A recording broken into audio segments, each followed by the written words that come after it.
Dear Rabbi and Jewish congregation, I am a descendant of Martin Luther, who wrote many anti-Semitic tracts during the 16th century.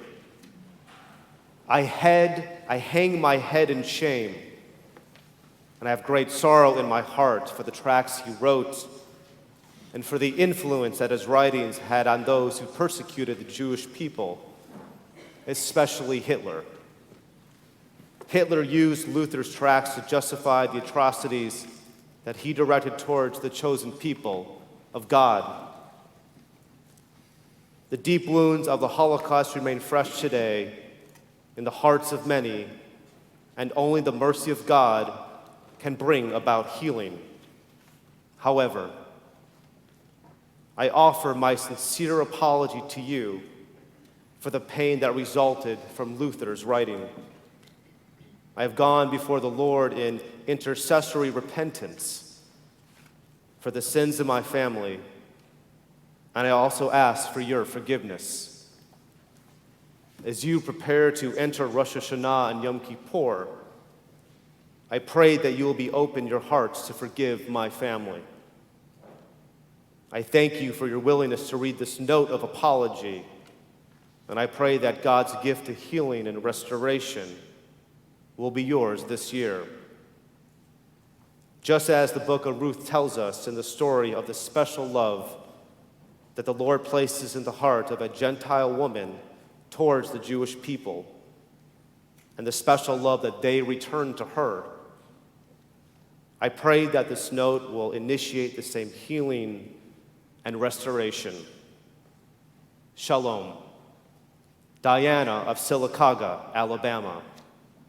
Dated September 1997. Diana's letter is real. I recently came across it in my old files. The great Spanish medieval rabbi Baya ben Asher taught us, the man who ascribes things to accident and seeds a bird's nest and thinks it has no special purpose. Finding this letter was a besheret in many of ways. There's a message for us. When Diana read about Luther's teachings about the Jews and how these letters empowered the Nazis, she sent this letter to 4,000 congregations seeking forgiveness. A rabbi did answer her, stressing that although she didn't owe him an apology, but rather told her incorrectly, she embodied the true spirit of teshuvah. I say incorrectly because teshuvah, in the most purest translation, means to regret a shortcoming that we made and strive never to do it again. It is true that Martin Luther, the father of the Christian Reformation, wrote vile things against the Jews. And the Nazis did indeed use his writings to inspire them to justify the final solution. I cannot speak for the personal feelings of all Am Yisrael, the Jewish people. But in accordance to halakha, Jewish law, Diana of Sylacauga didn't commit any wrongdoing or shortcoming. We must ask ourselves, was teshuvah necessary for Diana to engage?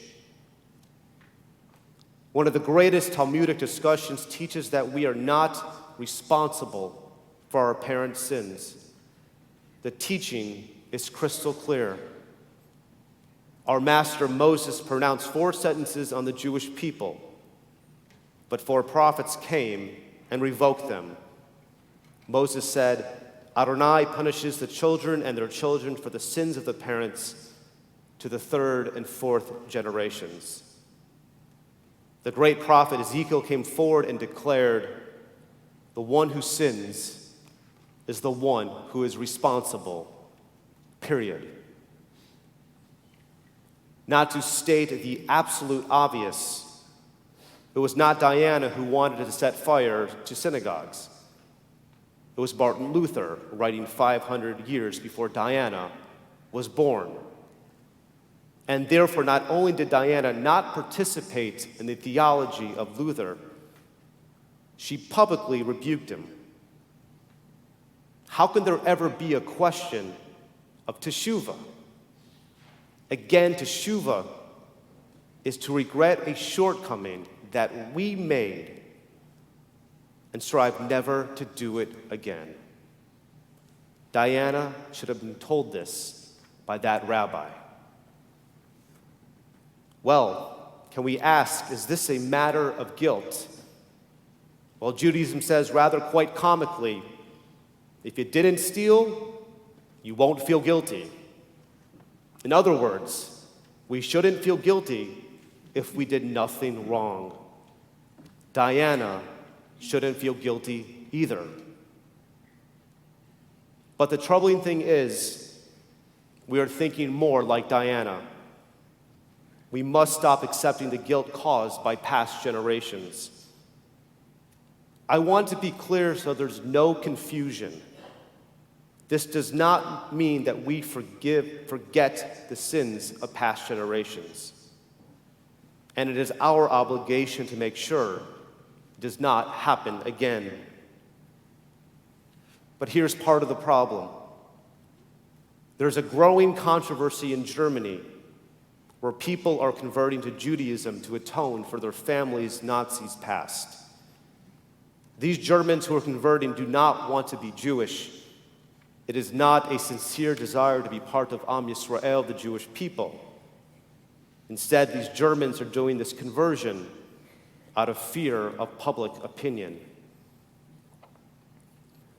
11 years ago, I visited Sachsenhausen, a concentration camp just north of Berlin. And for this moment, I want all of us to try to visualize this experience. I noticed a teacher speaking to his 8th grade students using the German word wir, W-I-R, we in English. Our local guide translated part of the discussion. This is what wir did to the Jews and the other groups the Nazis targeted. And at the same concentration camp, I remember meeting a tour guide named Toby. Toby was in his early 20s. He was German and wasn't Jewish. His knowledge about the history of the camp and the Holocaust took me by surprise. In a way, for me, it was unprecedented to have a non-Jewish guide. I've been to many Holocaust memorials throughout the world, and I've always had Jewish guides. But this was different.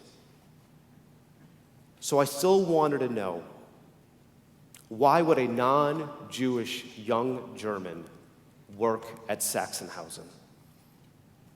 The answer, Toby took on this we ownership, explaining to me that he was personally responsible for the crimes of the Nazis.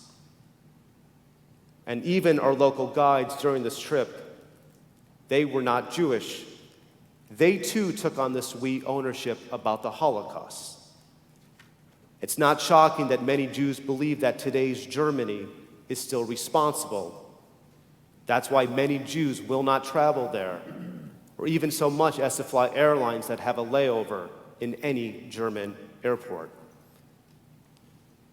But it's worth mentioning that Germany's demographics are significantly different now.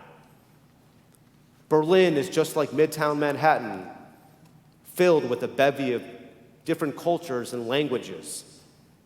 There are even neighborhoods where there are over 100,000 Turkish Germans live, who have even created their own German-Turkish dialect. So we ask ourselves, are they part of this we in Germans' history when they were even living during the Third Reich? And even as recent as a few weeks ago, Germany's president, Frank-Walter Steinmeier, asked for forgiveness for his country's failure to protect the Israeli athletes who were murdered 50 years ago, in the 1972 Munich Olympic Games. Steiner said, "I am ashamed. As head of the state of this country, in the name of the Federal Republic of Germany, I ask for forgiveness for insufficient protection of the athletes." Steiner was just 15 years old in 1972. A teenager then who had nothing to do with the 1972 Olympics. Again, he can feel shame for his country's past and strive to make sure it never happens again. But I will remind this congregation, teshuvah is to regret something that we made and strive never to do it again. But he still felt responsible, publicly confessing his guilt, even though the Germans didn't murder the Israeli athletes. Palestinian terrorists did. And to this moment in time, they have never apologized. And in fact, they still honor this act of evil that glorifies the murdering of Jews. Palestinian officials have named summer camps, soccer tournaments, and scouting troops after the guilty terrorist. But this we problem is not just isolated to Germany and its infamous modern history. It is here, it is now, it is an ideology that is permeating everywhere. When we accept the blame of the sins of our fathers, our nation, and our historical path, we have diluted the effort to concentrate on the sins the past year. And therefore, when we capitulate to this ideology, we have technically rendered the purest meaning of teshuvah inconsequential. My mentor in college, Rabbi Jonathan Brumberg Krause, was passionate about food rituals in Judaism. I told him once that it bothered me that we could eat kosher for Passover brownies because it tasted just like regular brownies for the most part. I guess it didn't feel right within the spirit of Pesach. And remember, I was a student then, and he was my mentor, and he put me aside and he said, "Adam, God tells us that we are not meant to die by the law. Rather, we are to live by the law." His answer wasn't just about permissible foods on Pesach, and believe me, he knew every single halachic loophole. It was really about living life with intent and meaning. It was about living a life learned from our mistakes, forgiving our mistakes, and living a life free of this guilt. It's about recognizing when we actually did something wrong and endeavoring not to repeat the behavior. This is the whole gist of Yom Kippur. As Rabbi Abraham Dangzu told his congregation in Vilna in the early 1800s, we remember the teachings of our sages. For the transgressions against God, the Day of Atonement atones. But for the transgression of one human being against the other, the Day of Atonement does not atone until they made peace between each other. Rabbi Danzig did not say that we seek teshuvah for the wrongs committed by our ancestors, but rather how to make sure that we do not repeat the past and not stand idly by when we witness any current injustice. This is what teshuvah is about. On this holiest day of the year, let us not have any confusion or misinterpretation of my message to you. I am not forgiving Nazi Germany, nor am I forgiving the actions of our nation's past. We are absolutely obligated to remember it. We are obligated to memorialize the events so they are not forgotten, and obligated to send our children to museums or memorials where every American student can empathically learn about our history and strive what not to do. This is how we create a better society. That is why our greatest rabbis also teach us that the day of awe are days of remembrance. As the rabbis call it, Yom HaZikaron, the day of remembrance, because God remembers us in the new year. It is this, the vital importance of remembrance and memory, is how we accept our past and strive not to repeat it. Because remembering is Jewish. It's what keeps our stories, our sufferings, our pain, and our agony from being lost into the abyss of forgetfulness. Toby from Sachsenhausen is not responsible for the Holocaust. He's responsible to ensure we don't forget. German 8th graders are not guilty for the Holocaust. They are responsible to learn what happened. That's why the German government passed a law requiring every 8th grade student to visit a concentration camp. It's the same reason German artist Günter Deming used his talents to lobby Germany in 27 European countries to pave his stepping stones on the streets and sidewalks, a 10-centimeter concrete cube bearing a brass plate inscribed with the names of life and dates of the victims who were murdered by the Nazis. So to Diana of Sylacauga, it's true that you are related to Martin Luther, but this is also true. You did not author his theology. You did not call for destroying synagogues. And above all, you had no role in inspiring the Nazis. Teshuvah is not necessary. Learn from the past, like all of us, we should. But Diana, if you're still in Sylacauga, if you hear these words, keep on remembering. Don't forget to see the good and live without that guilt. As Baya ben Asher taught us again, the man who ascribes the things to accident sees a bird's nest and thinks it has no special purpose. Finding this letter in all my papers was beshert for us too. It is so special that we understand the message moving forward.